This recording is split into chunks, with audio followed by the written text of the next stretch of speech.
Finally! You're back! Can we start our beetle fight now? Yeah, sure thing, buddy. But you better watch out. I brought a real winner back this time. Don't worry. I'm not scared of your beetle. Go, Stripey Ghost! I've got this fight in the bag. Let's go, Nimble Ninja!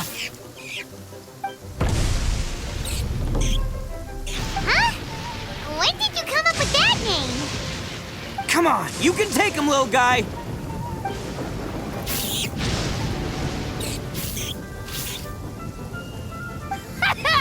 That's right! Finish it!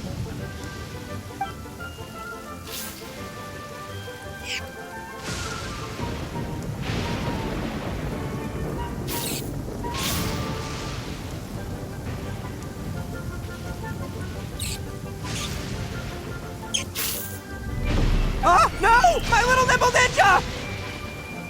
Ha! Looks like I win again! Dang it! Ugh, it's my 7th loss in a row.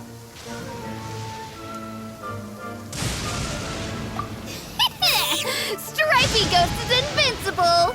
Even Uncle Ito can't beat him.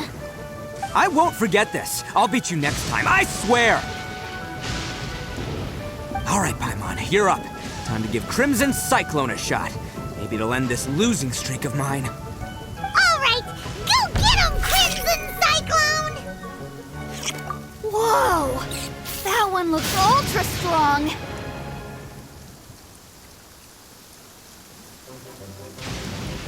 But it's still no match for you, Stripey.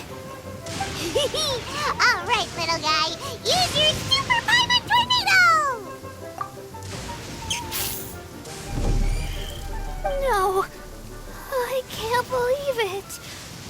Yay! We won! Ha! Paimon knew Crimson Cyclone would be the best! Boy, did that one put up a fight. Woo! It wiped the floor with Stripey Ghost. I know a real beetle trainer when I see one. Way to kick some beetle butt, partner. See? Paimon's got real talent! Of course, Crimson Cyclone has to take some of the credit, too. Oh, right. Yeah, now that the beetle fighting's over and all. This is for you, Daisuke. Huh? For me? You're really giving it to me? Go ahead, take it, Daisuke. When we finally get back to the city, you can show it off to all your friends. But will we ever be able to go back? Of course we will. Trust me. I never go back on my word. Anyway, I got some things I gotta discuss with my friends here. Go play with Granny for a while, would ya? There's a good boy. Good. The kid doesn't suspect a thing.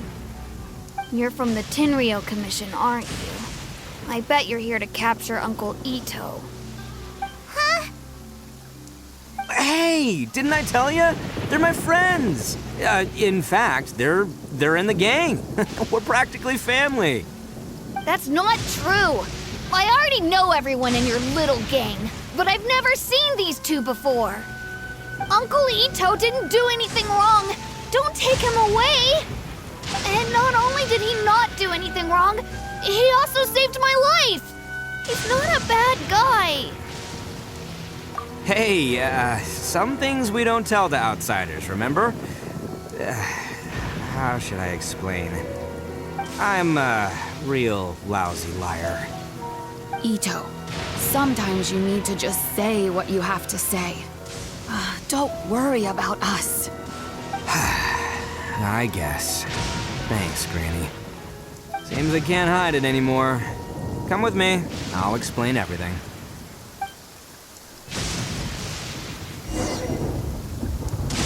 I'll be honest with you. This thing the Tenryou Commission is investigating, with someone going around taking people and their possessions, it wasn't me. Any of it. I have my own reasons for lying about it, and I really didn't want to get innocent people caught up in this while I'm still trying to solve the real problem here.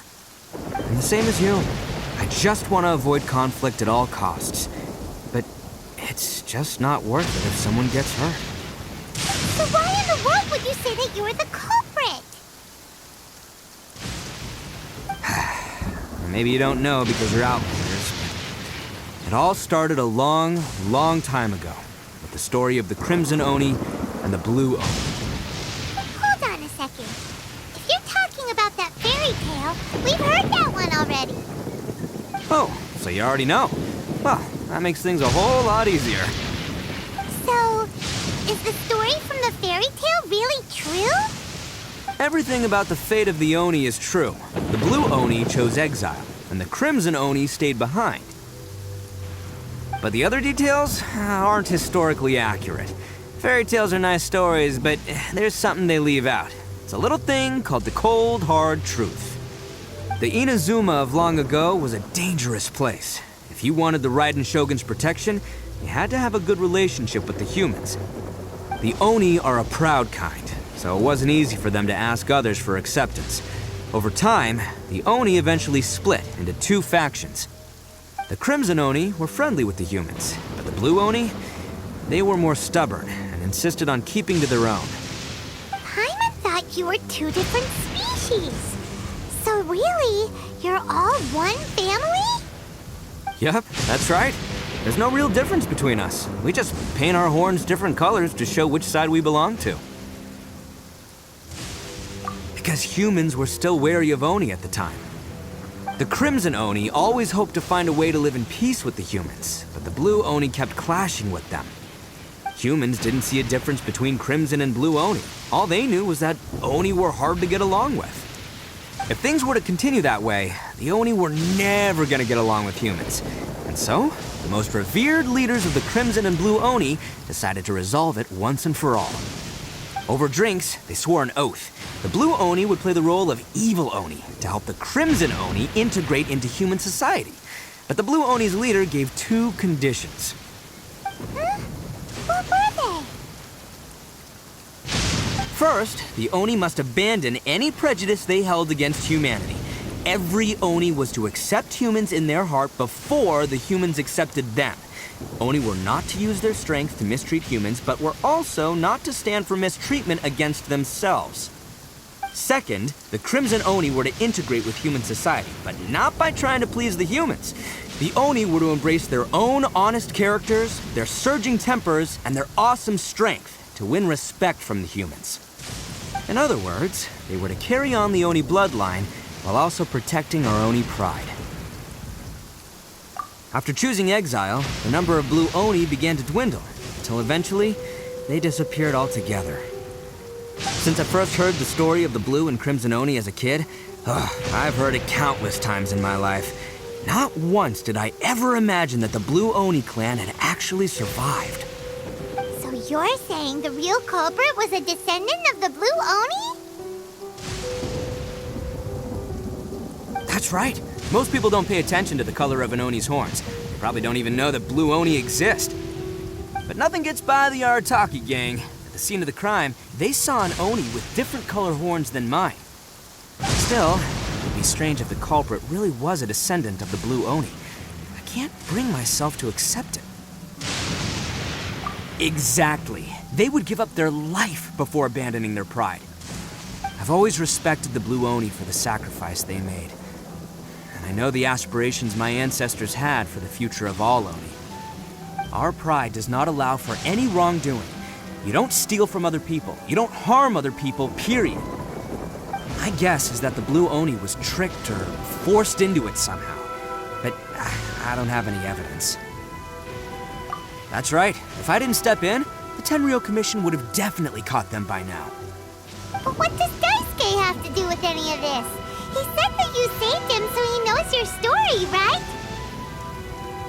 He was the one I managed to save from the Ronin after I sent them running from the scene. He was off playing somewhere when they came by and ransacked his house. By the time he came back, his parents had been taken. The whole reason I'm in this is to help this kid find his mom and dad again. I never wanted to tell you any of this. My original plan was to knock you both out and take my family to hide somewhere else. There's more to this than just one Blue Oni. There's a dangerous group behind everything that's been going on. I didn't want to get anyone else caught up in this mess. That's everything, the whole story. If you don't believe me and want to drag me back to Inazuma City, then I'm gonna fight you with all I've got. But, if you're willing to believe me, then please, give me a little time. Once I find the blue Oni, I'll turn the both of us in. Yep, Paimon too. Just treat it like we're here to keep an eye on you. So, you... all right. I knew you'd be reasonable. I knew it. I was thinking right from the start, these two fine folks, they're just out here in the pursuit of truth and justice, man. Yeah. Well, I should tell you, though, things could get a little dangerous, so be ready for anything. Don't say that I didn't warn you. Don't worry about us. We're seasoned adventurers. All right, then our first job is to investigate where this blue Oni is hiding out. There's a victim of his that saw him up close, currently taking refuge at Sangonomiya's camp. I figure we can start by talking to him.